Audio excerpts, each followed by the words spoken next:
आज आपण एका अत्यंत महत्त्वाच्या आणि प्रत्येक नागरिकाशी संबंधित विषयावर चर्चा करणार आहोत. कारण डिजिटल युगात जसं इंटरनेट आपल्या आयुष्याचा अविभाज्य भाग बनला आहे, तसंच सायबर गुन्हेगारांचं जाळंही वेगाने वाढत आहे. आता नागरिकांना लक्ष्य करण्यासाठी सायबर फसवणूक करणाऱ्यांनी नवा मार्ग शोधला आहे.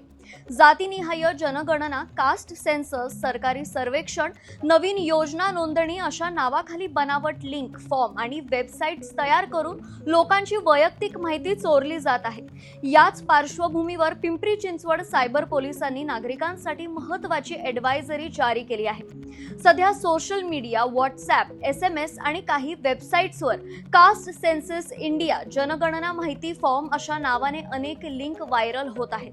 या लिंकवर क्लिक करून नागरिकांकडून आधार कार्ड, पॅन कार्ड, बँक तपशील, मोबाईल नंबर, OTP आणि इतर संवेदनशील माहिती मागितली जात आहे. सायबर गुन्हेगार स्वतःला सरकारी अधिकारी किंवा एजंट असल्याचे सांगून नागरिकांना फोन करतात.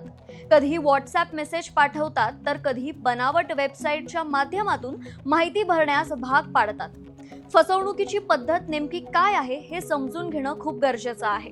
सायबर गुन्हेगार नागरिकांना सांगतात की जातीनिहाय जनगणना सुरू झाली आहे, तुमची माहिती अपडेट करा, सरकारी योजनेचा लाभ मिळवण्यासाठी नोंदणी आवश्यक आहे आणि त्यानंतर नागरिकांना एक लिंक पाठवली जाते.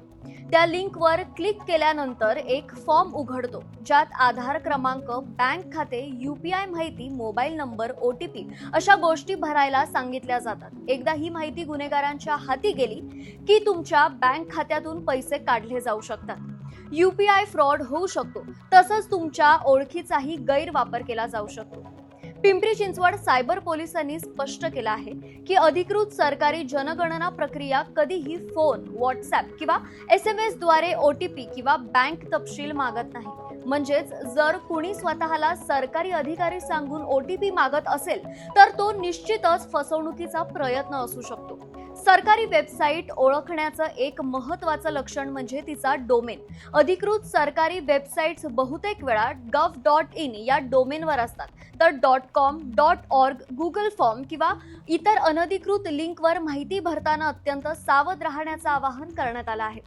सायबर पोलिसांनी नागरिकांना काही महत्त्वाच्या सूचना देखील दिल्या आहेत. त्या नेमक्या काय आहेत पाहूया. कोणत्या अनोळखी लिंकवर क्लिक करू नका.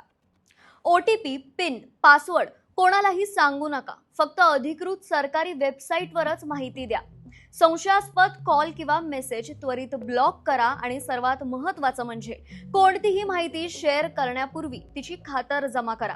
सायबर गुन्हेगार नागरिकांच्या भीतीचा, घाईचा आणि सरकारी योजनांच्या आकर्षणाचा फायदा घेतात. विशेषतः ग्रामीण भागातील नागरिक, ज्येष्ठ नागरिक आणि डिजिटल व्यवहारांबद्दल कमी माहिती असलेले लोक अशा फसवणुकीचे सहज बळी ठरतात.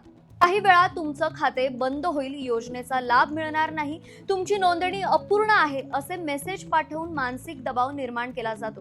मात्र लक्षात ठेवा, सरकारी प्रक्रिया नेहमी अधिकृत माध्यमातूनच राबवल्या जातात. तत्काळ OTP द्या किंवा लिंकवर क्लिक करा असा दबाव सरकारी यंत्रणा कधीही आणत नाही. जर तुमच्यासोबत सायबर फसवणूक झालीच तर वेळ न दवडता त्वरित तक्रार करणं अत्यंत आवश्यक आहे. सायबर हेल्पलाईन क्रमांक 1930 वर त्वरित संपर्क साधा. तसंच नॅशनल सायबर क्राईम रिपोर्टिंग पोर्टलवर ऑनलाईन तक्रार नोंदवा. जवळच्या सायबर पोलीस स्टेशनमध्ये संपर्क साधण्याचं आवाहनही करण्यात आलं आहे. पिंपरी चिंचवड सायबर पोलिसांनी जारी केलेली ही ॲडव्हायझरी प्रत्येक नागरिकासाठी अत्यंत महत्त्वाची आहे. कारण एक छोटीशी चूक, एक चुकीचा क्लिक आणि तुमची वैयक्तिक तसेच आर्थिक माहिती सायबर गुन्हेगारांच्या हाती जाऊ शकते. म्हणूनच सावध राहा, जागरूक राहा आणि कोणतीही माहिती शेअर करण्यापूर्वी खात्री जरूर करा. डिजिटल भारतात सुरक्षित राहणं ही प्रत्येक नागरिकाची जबाबदारी आहे.